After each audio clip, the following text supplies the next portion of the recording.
नमस्कार दोस्तों। आज हम वर्ण के इतिहास के बारे में जानेंगे कि किस प्रकार से वर्ण की उत्पत्ति हुई। आदिकाल में प्राणी अपने मनोभावों एवं विचारों को मुंह से निकलने वाली ध्वनियों के माध्यम से एक दूसरे तक पहुंचाते थे। धीरे धीरे मानव का विकास हुआ और उसने अपने मने भावों को दूसरे तक पहुंचाने के लिए आकृतियों और चित्रों को माध्यम बनाया। वे गुफाओं में रहते थे और गुफाओं की दीवारों और पत्थरों की शिलाओं को इस कार्य के लिए प्रयोग में लाते थे। इस माध्यम से वे उनके द्वारा बनाए गए विचारों और उनके मनोभावों को भविष्य के लिए सुरक्षित रख सकते थे। समय बीतता गया। एक समय अंतराल के साथ मानव अलग अलग समूह बनाकर रहने लगा। अपने मनोभावों और विचारों को व्यवस्थित एवं सुरक्षित रखने के लिए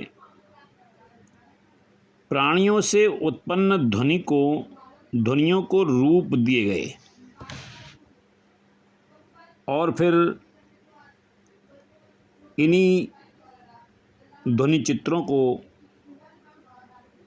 वर्ण कहकर पुकारा गया।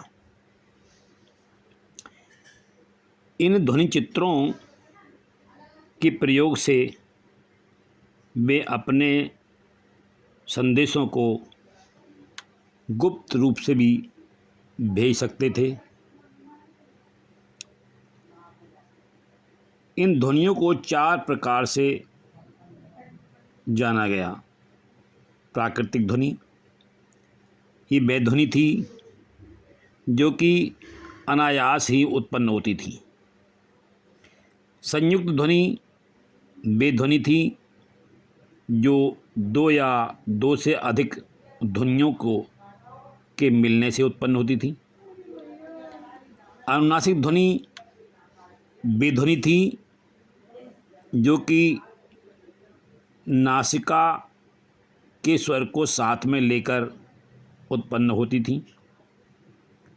और व्यंजनात्मक ध्वनि वे ध्वनियाँ थीं जो किसी अन्य ध्वनि को साथ में लेकर के मुंह से बाहर आती थी। प्राकृतिक स्वर आ, ई, उ, री माने गए। संयुक्त स्वर दीर्घ आ, दीर्घ ई, दीर्घ उ, ए, ऐ, ओ, औ। लघु आ दोनों के मेल से दीर्घ आ बना। लघु ई दोनों के मेल से दीर्घ ई बना।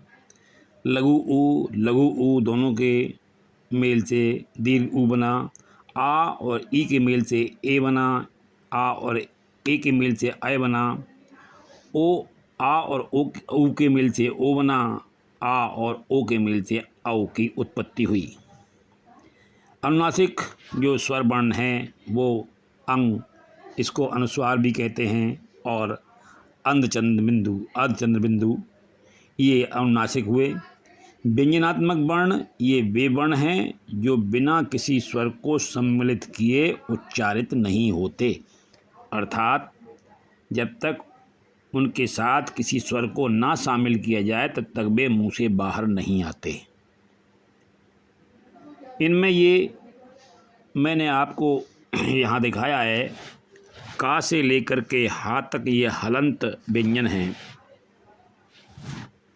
ये तभी मुंह से बाहर आ सकते हैं जब इनके साथ में कोई न कोई स्वर सम्मिलित हो, अर्थात किसी स्वर के साथ ही ये मुख से बाहर आते हैं। आपने 12 खड़ी के बारे में सुना होगा, जिसमें सभी स्वरों को प्रयोग किया जाता है। तो ये स्वर युक्त जो व्यंजन हैं, इनको हम अक्षर कहते हैं। और ये हलंत व्यंजन के साथ मिलकर के, स्वर को मिलाकर के ये बनता है। इस प्रकार बनते हैं व्यंजन वर्ण से अक्षर।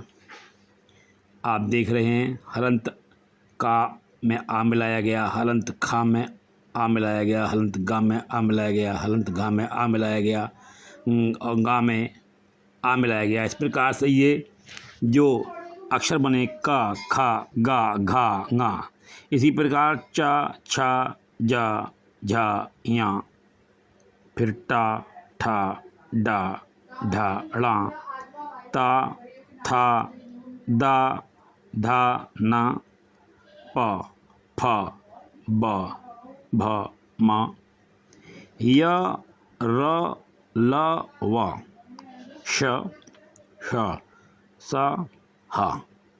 ये अक्षर, इस प्रकार से ये अक्षर उत्पन्न हुए, इन अक्षरों की रचना हुई।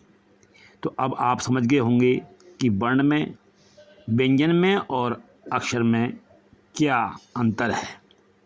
दोस्तों, मुझे आशा है कि आपको ये वीडियो अच्छा लगा होगा, और इसके लिए आप लाइक कीजिए और सब्सक्राइब कीजिए।